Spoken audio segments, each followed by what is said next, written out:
Welcome here. My name's Katie Nofel, and if you're watching this video, that means that baby boy has arrived, and my family's getting used to be a family of 4, so I made a backlog of videos so that we can all stay happy, so that I can still interact with all of you while I'm figuring out how to be a mom to 2 little boys. Let's look at this lamp. Here it is. It's pretty basic. I have no idea where I got this lamp from. And honestly, I don't think I would have bought it myself. So here it is. Let's discuss kind of the plan for this lamp. I am going to try to salvage this lampshade. And I made a video like this about a year ago, and I used a totally different lampshade for it. That has led to some issues. I still use that lamp every day, except the top is like kind of janky. So I'm hoping if I can salvage the lampshade, that will make it stay better on the lamp.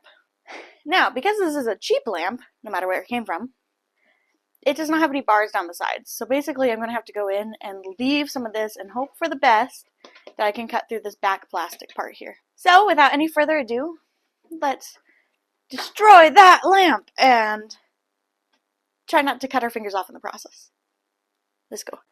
Just like with a lot of things in this life, sometimes you have to destroy in order to create.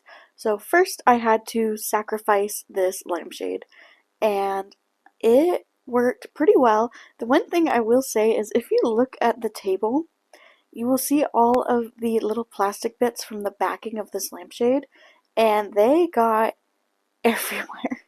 And just listen to how this sounds really quick.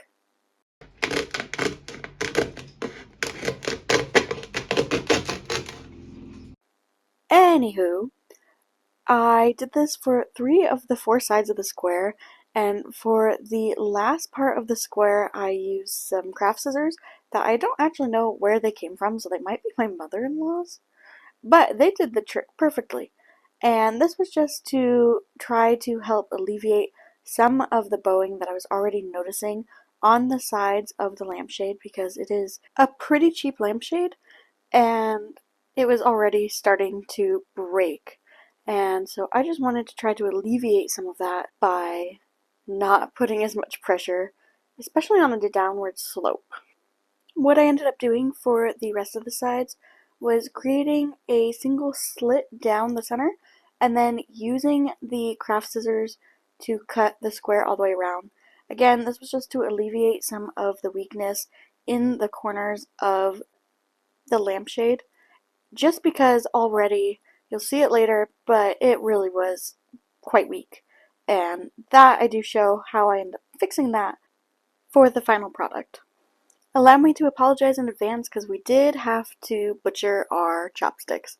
Honestly, these were really cheap. You can get them at any Kroger or grocery store, and they were kind of crappy. We have nicer ones anyways. So because the wooden dowels that I had in our craft box have been used to hold up one of my plants, we had to find something else, and because we're trying not to spend any money on this project, chopsticks it was. So I gave it to Hens, and he very sweetly went through and measured the height of the lamp, and he cut it perfect so that it could just pop right down in between the top metal bar and the bottom metal bar and hold up the sides. So that was great. I'm very glad he was there. I did not get any of the footage of him cutting those dowels because, to be honest, it was a little scary looking.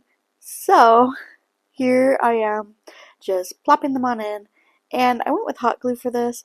I know people freaked out with my last lampshade because of the light. I will say we use LED light bulbs in these lamps, so we don't have to worry about it melting either the hot glue or the plastic. Then I went through and I painted the entire frame black.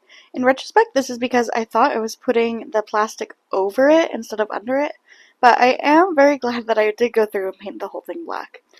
Just like with the last lamp that I did, my secret weapon for this was, of course, a shower curtain. We bought this at, I think, the Dollar Tree. It was really cheap.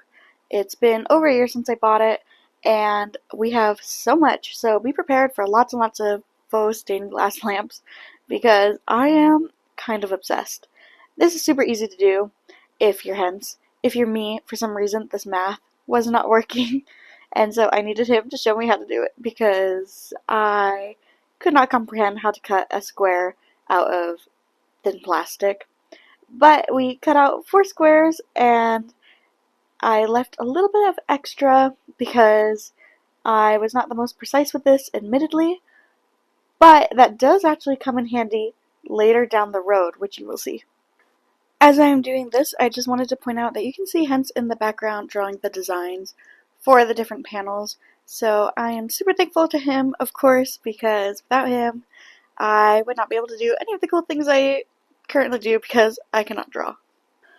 For the faux leading, I went with gallery glass. This is what I used previously, and I really like it. It has a little bit of a learning curve, but overall, it's pretty user-friendly once you know what you're doing, and while it's wet, you can wipe it off with a little bit of water and try again. And if you've messed up, once it's dry, you can honestly peel it off. So it's quite user-friendly. And my other lamp that I made over a year ago now is holding up fantastic. So this stuff really worth the money you spend on it. I don't remember it being all that expensive either. So you can see here that I messed up a few times and I just go in with a wet cloth and I can just take it right off. So if you want to try it, I highly recommend. It's a pretty low stakes thing. I just went through for every panel and I did the leading. I will say Hence did quite a lot of small details for these panels and it wasn't coming through with the gallery glass, so I ended up having to edit his design a little bit. The trees didn't really get leaves, instead they look kind of like lollipops on every panel but the front, and although I might have been able to do the leaves, it was just a lot easier for my sanity to not. And then also going through with the gallery glass and adding a ton of diagonal lines to make it look like each piece has a ton of little individual pieces of glass. I should note that it takes 24 hours for the leading to dry, and so once it was dry, it was time to go in with the color, and I do apologize for this panel because I did it straight on my table instead of on a blank white background, so I do correct that later, so I am sorry that it is hard to see. I do believe I can speak for the majority of people when I say this is the most satisfying part of this process, is adding the color to all of the leading. I think it is so impressive. I recently made a TikTok and I keep getting all of these faux stained glass content because the algorithm is creepy like that. But it is just so satisfying, so just enjoy. You may notice that I am using a metal stick here. It is a unwound paper clip, and this is just to move the paint to the edges of the leading to make sure that there is no spot where it isn't covering, and to try to get some of the air bubbles out. Gallery glass is really good at being able to remove air bubbles. The other method I use for this lamp, which we are about to go over, is not as good. So gallery glass for the win. I would like to mention that the gallery glass that I do use is the red, the green, and the yellow, and the rest of it is all the other method that I tried for this lamp.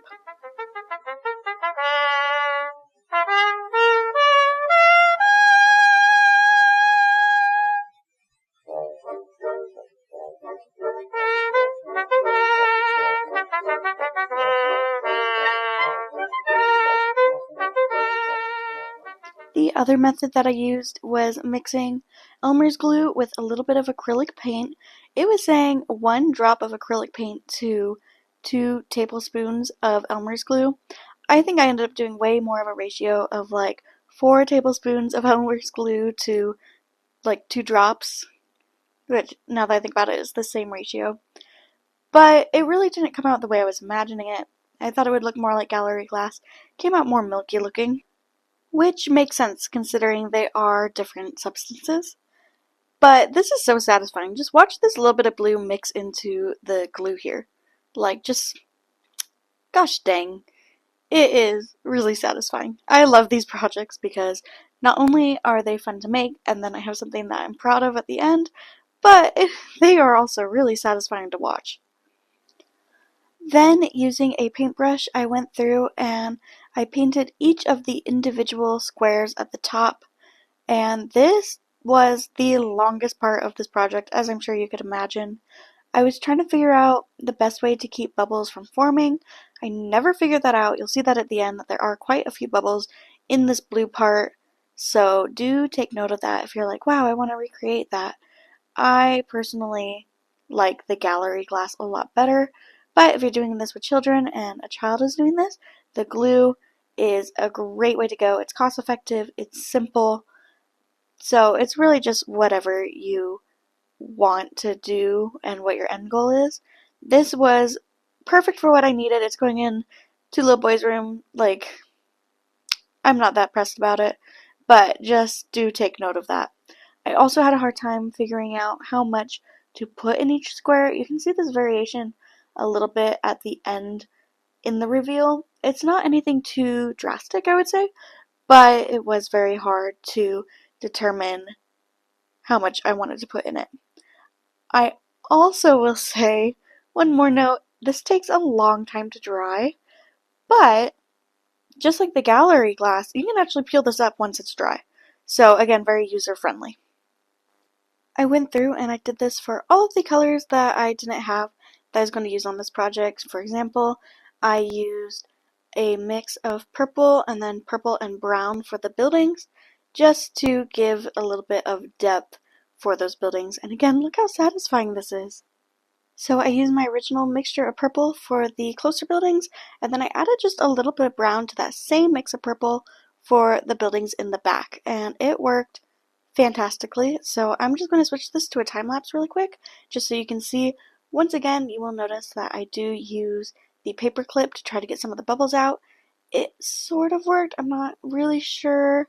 I've since gone back and Googled what I'm supposed to do, and it said to do lots and lots of very thin layers, but I do not have the time nor patience for that.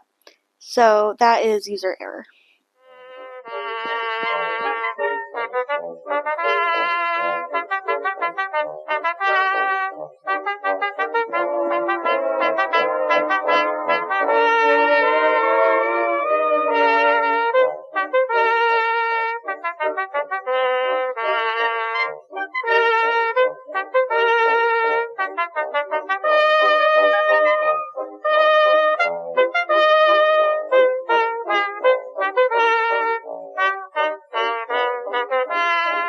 With all of the other colors done, it was time for me to go through and do the blue for the rest of the panels.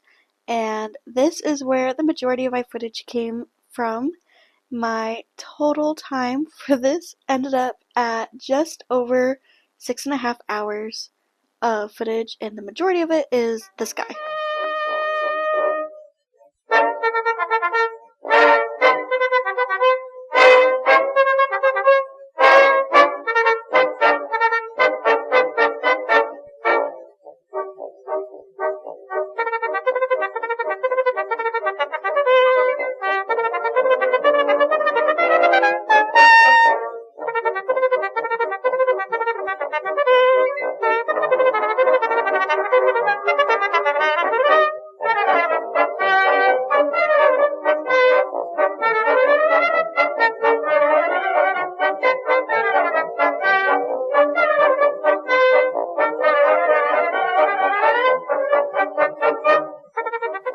After quite a few days, it was time to finally assemble the lamp, and this is when I discovered that I made a few errors which we will talk about through this process.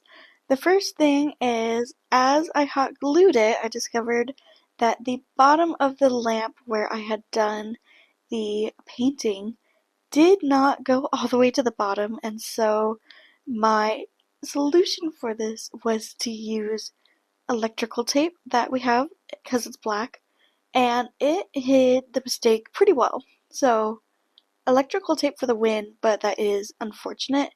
It also helped to reinforce the plastic because I'm not sure it would have stayed otherwise, because the other error I did was I did all but the first panel upside down. So the top part, which is supposed to be thinner, was actually wider than the bottom.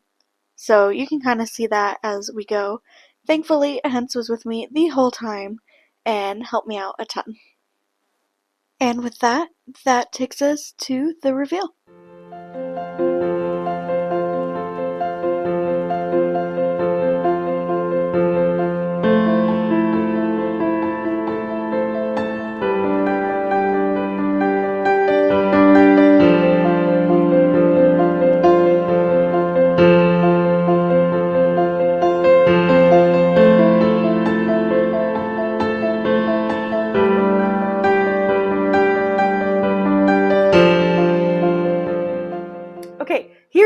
is, I do have a few notes.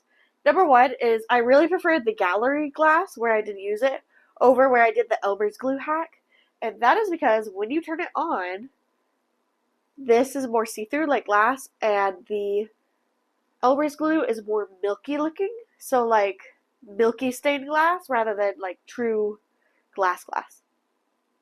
I also am not super happy with all the bubbles in the Elmer's glue. I'm not entirely sure how I could have fixed that otherwise. With the gallery glass, you go in and you like swirl it around and you like pop the bubbles.